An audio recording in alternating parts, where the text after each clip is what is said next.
ദൈവത്തിൻ മഹത്വം. നിങ്ങൾക്ക് എൻ്റെ സ്നേഹമുണ്ട്. ഇത് ഇന്ന് അവന്റെ ശബ്ദം നിങ്ങൾക്കായി.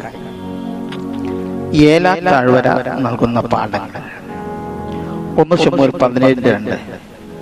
ശൗലും ഇസ്രായേല്യരും ഒന്നിച്ചുകൂടി ഏലാ താഴ്വരയിൽ പാളയമിറങ്ങി ഫെലിസ്ത്യരോട് പടയ്ക്ക് അണിനിരന്നു. ഏലാ താഴ്വര പലർക്കും ഓർമ്മ കാണില്ല. എന്നാൽ ദാവീദ് ഗോലിയാത്തിനെ വധിച്ച സ്ഥലം എന്ന് പറഞ്ഞാൽ എല്ലാവർക്കും ഓർമ്മ വരും. ഇസ്രായേല്യർ വടക്കു ഭാഗത്തുള്ള കുന്നിൻ മുകളിലും ഫെലിസ്ത്യർ സമുദ്രതടത്തിലും പാർപ്പ് ഉറപ്പിച്ചിരിക്കുന്നു.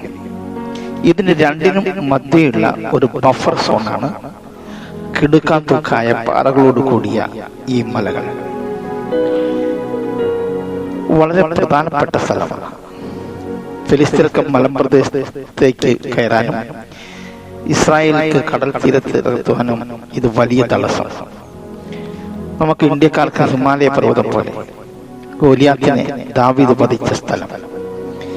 എന്തെല്ലാം പാഠങ്ങളാണ് നമ്മൾ പഠിക്കേണ്ടത്? ആയുധം കൊണ്ടും ആൾബലം കൊണ്ടും മാത്രം യുദ്ധം ജയിക്കാനായില്ല. ആയുധങ്ങൾ ധാരാളമുള്ള റഷ്യ അതെടുത്ത് ഉപയോഗിക്കാൻ ആളില്ലാതെ കുഴയുകയാണ്. ആളുകൾ അധികമുള്ള ഇന്ത്യ ആയുധത്തിന് പിന്നാലെ ഓടുകയാണ്. ഇത് രണ്ടുകൊണ്ടും മാത്രം യുദ്ധം ജയിക്കയില്ല. ഒരു യുദ്ധവും, ആത്മീയ യുദ്ധവും ഭൗമിക യുദ്ധവും. പൗലോസ് പറയും, നമ്മുടെ പോരിന്റെ ആയുധങ്ങൾ ചെടികങ്ങളാകരുത്. ആത്മീയ ആയുധമാണ് നമുക്ക് ആവശ്യം. ദാവീദിന്റെ ഒരു സാധാരണ ദിവസം ഒരു അസാധാരണ ദിവസമായി മാറി.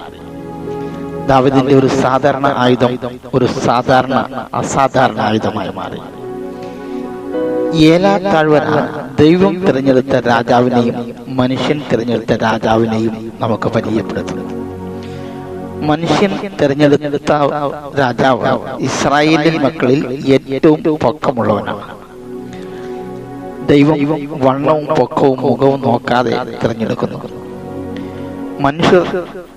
മനുഷ്യർ തിരഞ്ഞെടുത്തവൻ ശത്രുവിന്റെ മുൻപിൽ വിറയ്ക്കുന്നു.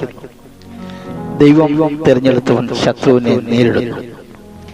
ദൈവം തിരഞ്ഞെടുത്തവൻ അവന്റെ ആയുധത്തിലല്ല ആശ്രയിച്ചത്, തന്നെ അഭിഷേകം ചെയ്തവനിലാണ് ആശ്രയിച്ചത്.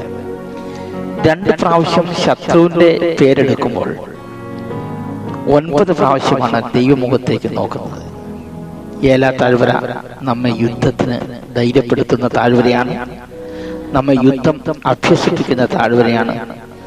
നമുക്ക് യുദ്ധത്തിൽ വിജയം നൽകുന്ന താഴ്വരയാണ്. പാഠങ്ങൾ ഉൾക്കൊണ്ടുകൊണ്ട് ആത്മീയ പോരാട്ടത്തിൽ നമുക്ക് മുന്നേറാം. ദൈവം നിങ്ങളെ സഹായിക്കട്ടെ.